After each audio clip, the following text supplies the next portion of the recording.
അമ്മേ അമ്മേ ചോ ഈ അമ്മ എവിടെ പോയി കിടക്കണ്? ആ അമ്മേ, ആ രതി ഇവിടെ വന്നിരുന്നോ? ഹിന്ദി സിംഗർ ഇവള് പറഞ്ഞു. ആ നേരത്തെ ഞാനിവിടെ ഇല്ലാതെ പോയി, ഒന്ന് പരിചയപ്പെടായിരുന്നു. അമ്മ വാതിൽ തുറക്ക്. വരണോ? ഞാൻ ഈ സാരി ഒന്ന് എടുത്തു നോക്കുമായിരുന്നു. എങ്ങനെയുണ്ടടാ? അവര് തന്നതാ, എത്ര കൊല്ലായിട്ട് കണ്ടതാ, ഒരു ഗമയും കാണിച്ചില്ല. പോരാത്തതിന് 10,000 രൂപയും തന്നു. 10,000 രൂപ? ആ, ഇന്നത്തെ കാലത്ത് ഇത്ര നല്ല മനസ്സുള്ള ആൾക്കാരുണ്ടോന്നാ എന്റെ അതിശയം. എന്നിട്ടാ കാശോടെ? അത് ഞാൻ അലമാര വെച്ച് പൂട്ടി.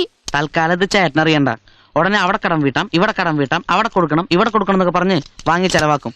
ഞാനാണെങ്കിൽ ഒരു കീബോർഡ് വാങ്ങാൻ എന്താ മാർഗം കരുതി നടക്കരുന്നു. കീബോർഡ് വാങ്ങൂല, ഒരു മണ്ണാങ്കട്ടിയും വാങ്ങൂല. ഈ വീട്ടിലൊരു ഫ്രിഡ്ജ് ഉണ്ടോ? ജ്യൂസ് അടിച്ചു കുടിക്കാൻ ഒരു മിക്സി ഉണ്ടോ? പിന്നെ എന്തൊക്കെ കാര്യങ്ങള്? ഈ കാശ് ഇൻസ്റ്റാൾമെന്റുകാരുടെ കൊടുത്താ ഒക്കെ അവര് വീട്ടിൽ കൊണ്ടുവന്നിടും. പിന്നെ പോരാത്തത് മാസാമാസം സച്ചിമോൻ അടച്ചോളും. അതെ, ആദ്യം നമ്മുടെ വായടയ്ക്കാം. ഫ്രിഡ്ജ് വാങ്ങും, മിക്സി വാങ്ങും, AC വേണ്ടേ? പിന്നെ എന്തൊക്കെയാ വേണ്ടത്? പോർച്ചിലിടാൻ ഒരു ഓപ്പലാഷ ക്യാറായാലോ? ഇങ്ങനെ നാണില്ലാത്ത ഒരമ്മ, ഒരു ഉളുപ്പില്ലാതെ അവരെ സൽക്കരിച്ച് എരന്ന് കാശ് വാങ്ങിട്ട് നിളിക്കുക. ഒന്ന് പോടാ അവിടുന്ന്. എരുന്നൊന്നുമില്ല, നിർബന്ധിച്ച് തന്നതാ ആര്യാദേവി. ആരാ ഈ ആര്യദേവി? അറിഞ്ഞൂടെ അമ്മയ്ക്ക്? ഒക്കെ മറന്നോ? എന്ത്? ആൾക്കാർ ഓരോരോ കഥകൾ പറയണെന്നല്ലാതെ ഞാനിതൊന്നും വിശ്വസിച്ചിട്ടേ ഇല്ല. അവരൊരു പാവാടാ. പാവോ? ഇങ്ങനെയൊന്നും ആയിരുന്നില്ല മുമ്പ് പറഞ്ഞിരുന്നേ. കാശ് കണ്ടപ്പോഴേക്കും പ്ലേറ്റ് തിരിച്ചു വെച്ചതല്ല. ഇങ്ങടുത്തെ എന്ത്? അലമാരിയിലേക്കാണ് കാശ് എടുക്കാൻ. പറഞ്ഞിട്ടില്ല കാശ് എടുക്കാൻ.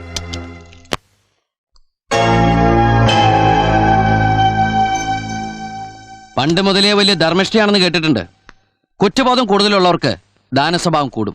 അതിന് നാട്ടിൽ ഒരുപാട് മാർഗങ്ങളുണ്ട്. അനാഥാലയത്തിൽ കഞ്ഞിവീഴ്ച നടത്താം, അമ്പലത്തിൽ അന്നദാനം ചെയ്യാം. എന്നിട്ടും തീരാത്ത പാപങ്ങളുണ്ടെങ്കിൽ കെട്ടിയിരിപ്പുള്ള കാശക്കെടുത്ത് വെണ്ടൂരുത്തി പാലത്തിന്റെ മുകളിൽ നിന്ന് കായലിലേക്ക് ഒഴുക്കാം. റൂമിൽ കയറുമെന്ന് അനാവശ്യം പറഞ്ഞു. ആരാതാൻ? ഞാൻ ആരാണെന്ന് പറയാം, പക്ഷെ അതിനുമുമ്പ് ഇയാൾ ആരാണാവോ? ആര്യാദേവി അന്തർജനത്തിന് വേലിയഴിച്ച ബോംബെക്കാരൻ ജീവിച്ചിരിപ്പില്ലാന്ന് കേട്ടിട്ടുണ്ട്. അപ്പൊ പിന്നെ എർത്താ തലയിരിക്കുമ്പോ വാലാട്ടല്ലേ? തനിക്കിപ്പോ എന്താ വേണ്ടത്? പോലീസിനെ വിളിക്കണോ ഞാൻ പോടോ. അതെ, ദാ ഇതുപോലൊരു കെട്ട് തന്നിട്ട് ഈ ഹോട്ടലിന്റെ മുകളിൽ നിന്ന് എടുത്തിടാൻ പറഞ്ഞ ചിലപ്പോ അതും ചെയ്യാൻ തയ്യാറായി നടക്കുന്ന ഒരു ശരാശരി ഇന്ത്യൻ പൗരൻ ഞാൻ. അല്ലാതെ പിച്ചക്കാശിന് വേണ്ടി അഭിമാനം വിൽക്കാനൊന്നും ഈ സച്ചിദാനന്ദന് കിട്ടില്ല.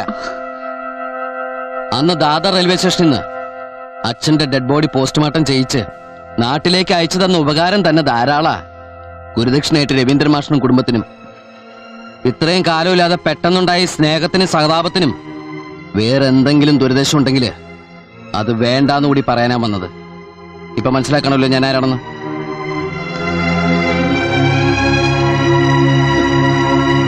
Excuse me, sir. Can you tell me the way to Ernakulam? അതിപ്പോ go this way, Yeah. that way.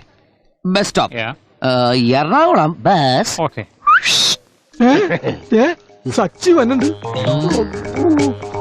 നമ്മൾ അവരുടെയും സമ്മാനം മേടിച്ചു എന്നറിഞ്ഞാ പൊരിച്ചു തിന്നു പറഞ്ഞ വേഗം അടിച്ചു മാറ്റിക്കോ. അയ്യോ, എനിക്ക് ആരെ കാണാൻ പറ്റില്ല. അയ്യോ, എന്താ അയ്യോ, ആരാ നിങ്ങൾ ചാക്കിലാക്കിയത്? അയ്യോ, എന്താ? അല്ല, ഇതെന്താ വയസ്സന്മാരുടെ ഫുട്ബോൾ ടീമോ? ഒരേ മാതിരി. ആരാ ഗോളി? അതിപ്പോ പിടിക്കുന്ന ആരാണോ അയാള് ഗോളി. എന്നാ ഞാൻ ഗോളി. സത്യം പറ, ഇതെവിടെ ഒപ്പിച്ചു? രവീന്ദ്രൻ സാറിന്റെ മകൻ നന്നായി ഫുട്ബോൾ കളിക്കുമെന്ന് പറഞ്ഞ ആരുടെയെങ്കിലും കയ്യിൽ നിന്ന് അഡ്വാൻസ് മേടിച്ചാണോ യൂസുക്ക? അതിപ്പോ ആരെങ്കിലും സ്നേഹത്തോട് തന്നാ വേണമെന്ന് പറയാൻ പറ്റുമോ? ഇല്ലേ? നമ്മുടെ പഴയ പാട്ടുകാരി ആര്യാദേവി മോളും വന്നിരുന്നു. അത് ശരി.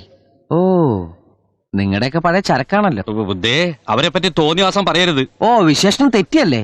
പിന്നെ എന്താണാവോ ആ മാന്യ മകളാരത്നത്തിന് വിളിക്കേണ്ടത്? അയാളുണ്ടാക്കിയ പാട്ട് പാടിയിട്ട് ആര്യാദേവിക്ക് പേരും പ്രശസ്തിയും കിട്ടിയെന്നുള്ള നേരാ. പക്ഷേ ആ കടപ്പാടിന്റെ പേരും പറഞ്ഞ് മുതലാക്കാൻ ചെന്ന ആരെങ്കിലും നിന്ന് കൊടുക്കുവോ? നിന്റെ അച്ഛന്റെ പ്രതിഭയും സംഗീതം ഒക്കെ കൊള്ളാം, പക്ഷേ ചില നേരത്തെ ആളൊരു മഹാബോറനായിരുന്നു. അത് പിന്നെ നിങ്ങളൊക്കെ ആയിരുന്നില്ലേ കൂട്ട്? മോനെ, അച്ഛന്റെ സംഗീതത്തിനെ ഞങ്ങൾ കൂട്ടുണ്ടായിരുന്നുള്ളൂ. അതും സിനിമയുടെ പത്രാസൊക്കെ വരുന്നതിന് മുന്നേയും പിന്നെയും മാത്രം. പണവും പ്രശസ്തിയൊക്കെ ഉണ്ടായിരുന്ന കാലത്ത് കൊണ്ടു നടക്കാനും ചൂഷണം ചെയ്യാനും ഇഷ്ടം പോലെ ആൾക്കാരുണ്ടായിരുന്നു. അച്ഛന്റെ ചീത്ത വശ എപ്പോഴും നിന്റെ തലയിൽ കയറിയിട്ടുള്ളൂ. നിന്റെ അച്ഛനുണ്ടാക്കിയ സംഗീതത്തിന്റെ നന്മയുണ്ടല്ല, അതൊന്ന് തൊട്ടു നോക്കാൻ പോലും നീ മെനക്കെട്ടിട്ടില്ല. കലാകാരനായ അച്ഛനെ പോലെ നശിച്ചു പോവൂ എന്നുള്ള നിന്റെ മണ്ടൻ പ്രമാണം ഉണ്ടല്ല, എത്ര ആലോചിച്ചിട്ടും അതാ എനിക്ക് പിടിയിട്ടാത്ത. അതെ, പെട്ടിപ്പാട്ടും കേട്ട് ഈ ഗുദാമിൽ ഇങ്ങനെ ചടഞ്ഞുകൂടി കിടക്കണ നിങ്ങൾക്കൊന്നും പിടികിട്ടില്ല. പാതിരാത്രി വരെ കസർത്ത് തട്ടി ഓടി നടന്നിട്ടും മാസം ഒന്ന് വട്ടുവെത്തിക്കാൻ ഞാൻ പറഞ്ഞ പാഠം എനിക്കറിയാം. അതിന്റെ ഇടയിലാ കോപ്പിലൊരു സംഗീതം. കാരസ്കരത്തിൻ ഗുരു പാലിട്ടാൽ കാലാന്തരേ കയ്പ് ശമിപ്പതുണ്ടോ? അതുമായിട്ട് എന്താ ബന്ധം? നീ വിട്ടേ, ഇതും കൊണ്ട് വേറെ കാര്യമുള്ളതാ. നീ പോർത്തേക്കാ. എനിക്ക് ഓടാൻ വയ്യ, ഇതെനിക്ക് വേണം. ആ മാത്തച്ചായനെ കൂട്ടി പോകായിരുന്നു, അയാളെ പറഞ്ഞ് അയക്കുകയും ചെയ്തു. അതിനാ കുട്ടിയും കൂടെ വരുന്നുണ്ടല്ലോ അമ്മ. പരിചയമില്ലാത്ത സ്ഥല, പരിചയമില്ലാത്ത ആൾക്കാരും. ഇവിടെ വന്നിട്ടും അമ്മയുടെ ടെൻഷൻ മാറിയിട്ടില്ല. അങ്ങനൊരു അവസ്ഥയിലായിപ്പോയില്ലേ നമ്മള്. Good evening madam. വാ, ഡ്യൂട്ടി കഴിഞ്ഞോ? ഈ ഡ്രസ്സില് യു ലുക്ക് മോർ ക്യൂട്ട്. യൂണിഫോമിലും നല്ലതാ കേട്ടോ. ജ്യൂസ് കഴിക്കുന്നോ? അയ്യോ വേണ്ട, ഗസ്റ്റിന്റെ കയ്യിൽ നിന്ന് ഒരു ട്രീറ്റും സ്വീകരിക്കരുതെന്നാ ഞങ്ങളുടെ റൂള്. അതിനിപ്പോ ഡ്യൂട്ടിയിലല്ലോ. എന്നാലും വേണ്ട. ഓക്കെ, നമുക്ക് പുറത്തുനിന്ന് കഴിക്കാം. സന്ധ്യയ്ക്ക് മുമ്പേ വീട്ടിലെത്തണായിരുന്നു. എങ്ങോട്ടാ പോണ്ടേ? അങ്ങനെയൊന്നുമില്ല, ഷോപ്പിംഗ് ഒരു പേര്. കൂട്ടത്തില് തന്റെ ഫ്രണ്ടിനെ ഒന്ന് കാണണം. ഇവിടെ ഒന്ന് ഷൈൻ ചെയ്ത് പോയില്ലേ, ആ വകയില് ചെറിയൊരു കട ഉണ്ട്. എന്താ? ഈ കുട്ടിയുടെ ഒരു കാര്യം, അത് പോട്ടെ പൂജ. ഒരു തമാശയില്ലേ അമ്മ? ഇല്ലെങ്കിൽ എനിക്കിന്ന് കിടന്ന് ഉറക്കം വരില്ല. ആ, എവിടെ പോയാലാ തന്റെ ഹീറോയിനെ ഒന്ന് കാണാൻ പറ്റുക? തനിക്കറിയായിരിക്കുമല്ലേ?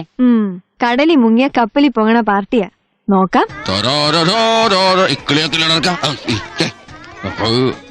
Thank you.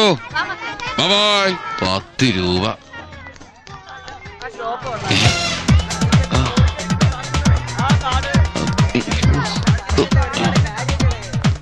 ഇവിടെ ഇപ്പൊ ആരെങ്കിലും വിളിച്ചേ?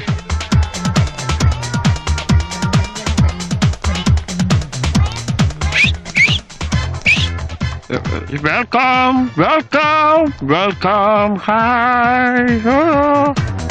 ഇവിടെ ഒരു സെയിൽസ്മാൻ ഉണ്ടല്ലോ, സച്ചിദാനന്ദൻ. ഏത് ഷോപ്പില്? ഷോപ്പറിയില്ല, സച്ചിദാനന്ദൻ. സച്ചിന്നാ വിളിക്കുക. അയ്യോ, അറിയില്ല കേട്ടോ.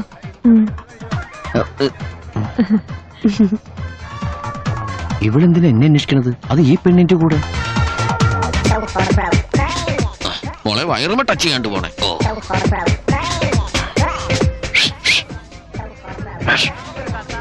ഞാൻ വാ വാ.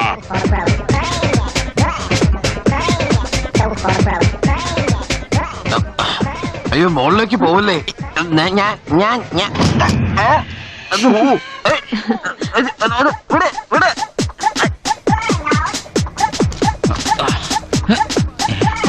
തല പുറത്ത് കാണിക്കട്ടോ. ഒന്ന് ഞെക്കിത്താരെങ്കിലും.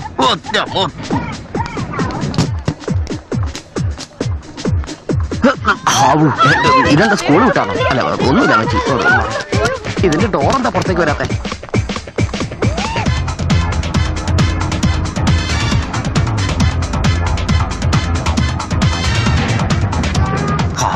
ഞാൻ വിചാരിച്ച ആകാശത്തേക്ക് പോയത്. വരുന്നുണ്ട്.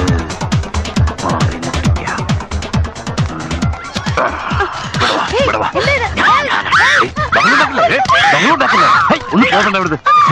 ഞാൻ പറഞ്ഞോട്ടെ,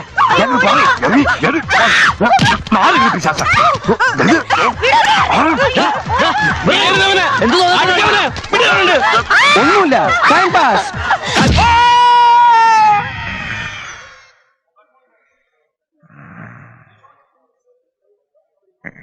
ആരാ? ആളറിയാതെ ആണെങ്കിലും നിനക്കൊരു അടിയുടെ അത്യാവശ്യം ഉണ്ടായിരുന്നു. വിളിക്കല്ലേ. ഈ സമയത്ത് ഞാൻ പ്രായമൊന്നും നോക്കൂലോ പാപ്പ. ഈ ഒരു കയ്യകലത്തിൽ നിന്ന് മാറി അവിടെ എവിടെയെങ്കിലും പോയിരുന്നു. സ്ത്രീ പീഡനത്തിന് കേസെടുക്കാൻ നിന്റെ ഭാഗ്യം. അതിന് സ്ത്രീകളെ കയറി പിടിച്ചാലല്ലേ കേസെടുക്കൂ. ഇടക്കാലാശ്വാസമായിട്ട് കിട്ടിയിരുന്ന ഒരു പണി നീ കാരണം ഇല്ലാണ്ടായി. ഇയാൾക്കപ്പ എന്റെ പേരൊന്ന് വിളിച്ചുകൂടായിരുന്നോ? ഞാൻ എത്ര പ്രാവശ്യം നിന്നെ ജെന്നി ജെന്നിന്ന് വിളിച്ചു. നീ കേട്ടത് പന്നി പന്നീന്നല്ലേ? കൈയൊക്കെ കെട്ടി വലിയ കൊമ്പത്തി ഉദ്യോഗമാണെന്നല്ലേ വീം പിടിച്ചിരുന്നത്? കൈയൊക്കെ ഉണ്ടായിരുന്നല്ലോ ബാക്കില്, നീ കണ്ടില്ലേ?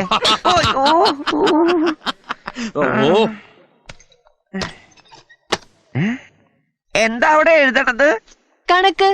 ഡോക്ടറെ കണ്ടതും സ്റ്റിച്ചിട്ട വകയിലും പിന്നെ അവിടെ നിന്ന് ഇവിടെ വരെ ഓട്ടോറിക്ഷ പിടിച്ചു വന്നതും എല്ലാം കൂടെ കൂട്ടി 310 രൂപ. ആ മരുന്ന് വന്നു. പിന്നെ 60 രൂപ മെഡിക്കൽ ഷോപ്പിൽ നിന്ന് മരുന്ന് വാങ്ങിയത്. അപ്പൊ എല്ലാം കൂടെ കൂട്ടി 370 രൂപ. അത് ആ കുട്ടിയല്ലേ കൊടുത്തത്? അതിന് ഇയാളെന്തിനാ കണക്കെഴുതുന്നേ? അത് തൽക്കാലത്തേക്ക് ഒരു അഡ്ജസ്റ്റ്മെന്റ്. നാളെ കാലത്ത് ഞാൻ തിരിച്ചു കൊടുക്കൂലേ? ഇയാളെ പോലെ അല്ല ഞാൻ. എനിക്കേ അഭിമാനമുണ്ട്. അത് നീ എനിക്കിട്ടൊന്ന് ആക്കിയതാണല്ലോ. എനിക്ക് അഭിമാനം കൂടിയതുകൊണ്ടാ. ദരിദ്രവാസിയായിരുന്നിട്ടും 10,000 രൂപയുടെ കെട്ട ആ തള്ളയുടെ മോളുടെ മുമ്പിലേക്ക് വലിച്ചെറിഞ്ഞിട്ട് കൊടുത്തത്. അതെ, അത് പറയാനാ കുട്ടി എന്നെ വിളിച്ചോണ്ട് വന്നത്. അല്ലാതെ നായകന്റെ വീരസിംഗ് കണ്ട് പ്രേമപരേഷയെ പുറയൊന്നും വന്നല്ല. പിന്നെ നായകൻ വലിച്ചെറിഞ്ഞ നോട്ടുകൾക്കിടയിലേ 100ന്റെ 5 ഗാന്ധി കുറവുണ്ടായിരുന്നു. അടിച്ചു മാറ്റിയില്ലേ കള്ളൻ. ഇവിടെ ഒന്ന് വെയിറ്റ് ചെയ്യണേ.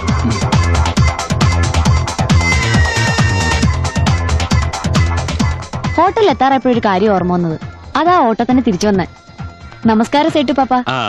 ഇന്നലെ ഇവിടെ വന്നു പോയപ്പോ അമ്മ പറഞ്ഞു സേട്ടു പാപ്പന്റെ കയ്യില് പഴയ റെക്കോർഡ്സിന്റെ നിറയെ കളക്ഷൻസ് ഉണ്ടെന്ന്. എവിടെ ഒന്ന് കാണാൻ പറ്റുമോ? ഓ അതിനെന്താ, ഒരുപാട് ഉണ്ടായിരുന്നാണ് കേട്ടാ. ഒക്കെ ഓരോരുത്തർ കൊണ്ടുപോയി അങ്ങനെ ഇങ്ങനെയൊക്കെ പോയി.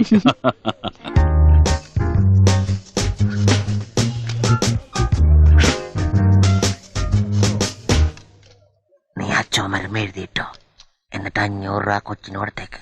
നമുക്കെന്തിനാ വല്ലവരുടെ കാശ്? നാണക്കേടല്ലേ? നമുക്ക് അഭിമാനമല്ലേ വലുത്. അഭിമാനില്ലേ? അഭിമാനം ഇല്ലേന്ന് ചോദിച്ചാ സത്യം പറഞ്ഞ ഞാൻ അറിഞ്ഞോണ്ടല്ല. ഈ അമിതാഭ് ബച്ചനും ജയബാദ്രി അഭിനയിച്ച അഭിമാൻ ഇല്ലേ? ഓ അതില്ലാത്ത ചില ആളുകളോട് വന്നു പോകുന്നോണ്ട് അത് മാത്രം ഇവിടെ വെക്കാറില്ല. സേട്ടു പാപ്പ, ഓ ഈ അഭിമാൻ കിട്ടണമെങ്കിൽ 500 രൂപ കൊടുക്കേണ്ടി വരും അല്ലേ?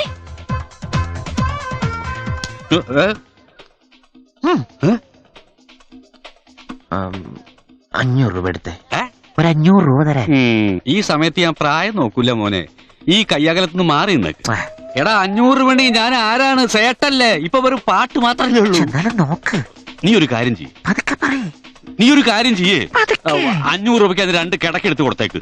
കിടക്കായിട്ട് കൊടുത്താ തെറ്റിദ്ധരിക്കില്ലേ? എന്നാ പിന്നെ നീ വേറൊരു കാര്യം ചെയ്യേ. എന്താ? എന്നെ അങ്ങോട്ട് പണയം വെച്ച് എന്നിട്ട് കിട്ടണ അങ്ങോട്ട് കൊടുത്തേക്ക്. അല്ല, ഞാൻ 5 പൈസ അല്ല ചോദിച്ചത്, 500 രൂപയാ.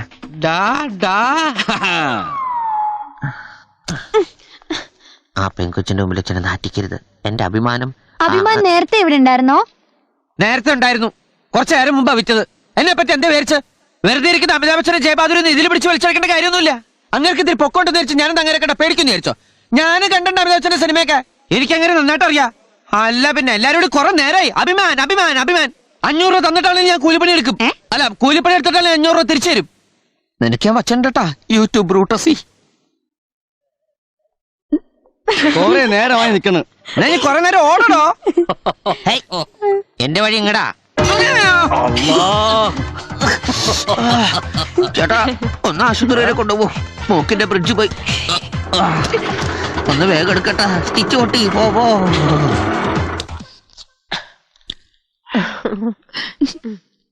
അവൻ ആളൊരു ചൂടനാ. ഇവനെ പോലെയല്ല, ആളും തരവും നോക്കി പെരുമാറാൻ അറിഞ്ഞൂടാ. എന്ന് കരുതി ഞങ്ങളോട് ദേഷ്യമൊന്നും ഇല്ലല്ലോ അല്ലേ? ദേ, ഞങ്ങൾക്ക് ഒരു പിണക്കും ഇല്ലാട്ടോ. അതുകൊണ്ടല്ലേ ആഹാരം കഴിക്കാൻ നിർബന്ധിച്ചപ്പോ എങ്കി ആയിക്കോട്ടെ എന്ന് പറഞ്ഞത്.